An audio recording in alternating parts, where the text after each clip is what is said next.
to CVTV News. I'm Deidre Haven with my co-host David Kerr. Hello there. We'd like to give a quick shout out to our sponsor Germanna Community College, which I have some fantastic news about. Cool. But first, David has a great story about our area's history. David, what do you have? Well, thank you, Deirdre. I do actually have a good story.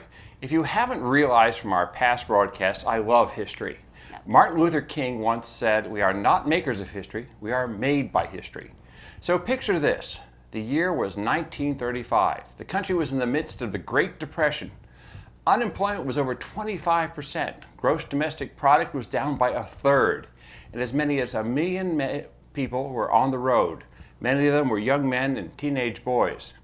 Their families couldn't feed them, and they couldn't find a job.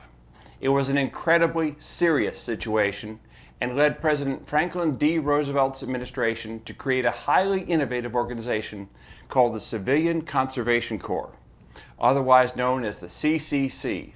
Hundreds of thousands of teenagers and young men participated in the program. The camps were run by Army officers. However, it was an entirely civilian organization. Participation was completely voluntary, and though segregated, as things were in those days, the CCC welcomed both whites and African Americans. The CCC provided wholesome outdoor work, 3 meals a day, continuing education, and recreation. They also paid those who signed up $25 a month, $20 of which had to be sent home or kept in a special savings account. We even had our own CCC camp right here in Stafford. That's pretty remarkable. It was Civilian Conservation Corps Company number 2363, located on Warrenton Road. That's Route 17 at Berea. It's not that far from where the Geico headquarters is now. Camp 2363's monthly newsletter referred to the young men in the CCC as conservators. They were assigned to a host of local projects. These might include planting a line of trees on a strip of land, building dams, cleaning up streams and rivers, helping keep roads erosion-free by building ditches, and repairing old roads such as US Route 1. They worked on forest restoration projects, and in the American West, built fire breaks and snow fences. It was hard work, but over the years, I've met a number of CCC veterans. One of them was my uncle, and without exception, they considered the CCC time an important turning point in their lives, something they were proud of as long as they would live. With the advent of World War II, the CCC shut down their camps. Camp 2363 closed in 1940.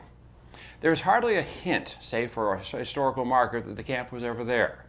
But to this day, I can still pick out the lines of pine trees near my home, planted to help stop erosion, that were put there by the CCC. As one local historian put it, men and boys were proud to be in the camp and to be working for their country. They believed that by taking part in the CCC, they were doing their country a great service, while at the same time improving their own moral character.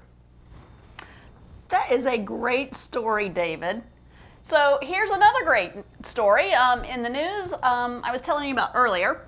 As part of a $2.7 million investment by the Virginia Community College System, our sponsor, Germanna Community College, recently received a $200,000 grant to expand its short-term workforce training program. Way to go. Yes, indeed. Germanna's Fast Forward workforce programs offer training to begin a new vocational career in as little as 6 to 12 weeks. The $200,000 grant that they earned will be used to grow their National Center for Construction Education and Research, CoreCraft, in metalworking, and will provide programs through the National Institute of Metalworking Skills.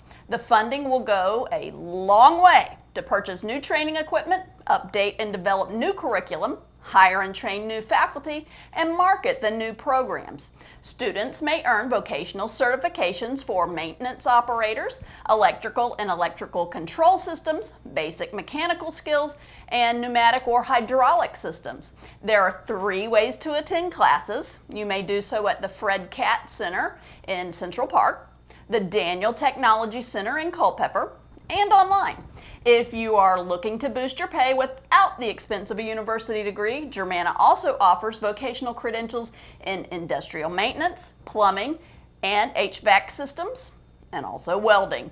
Chancellor of Virginia Community Colleges, Glenn Dubose, says that the Fast Forward initiatives have led to more than 16,000 certification awards in 3 years and have contributed to Virginia's much stronger workforce. That really is impressive. I'm very proud of Germanna. Well done, Germanna. Well, election night 2019 is just around the corner, and there is a lot at stake.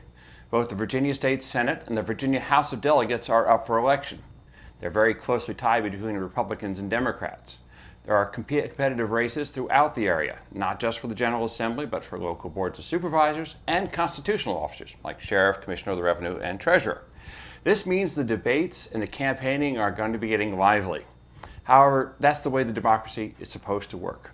We, the people, make the choice. With that foremost in our minds, we at CVTV have a long tradition of hosting debates and reporting on local elections. We hosted our first debate 5 years ago, and this year won't be an exception. With CVTV News up and running, we're going to be profiling each of our local races. We'll be covering local supervisor races, not just for the General Assembly, but for local boards of supervisors and constitutional officers, like Sheriff, Commissioner of the Revenue, and Treasurer. This means the debates and the campaigning are going to be getting lively. However, that's the way the democracy is supposed to work. We, the people, make the choice. With that foremost in our minds, we at CVTV have a long tradition of hosting debates and reporting on local elections. We hosted our first debate 5 years ago, and this year won't be an exception. With CVTV News up and running, we're going to be profiling each of our local races. We'll be covering local supervisor races, House of Delegates races, and the state Senate contest. We'll start doing this next week. We also want to host a few debates. We're hoping to sponsor, moderate, and televise several debates across the region. It will be your chance to see and hear the candidates right here on CVTV. That's exciting news. Stay with us. We'll be right back after this.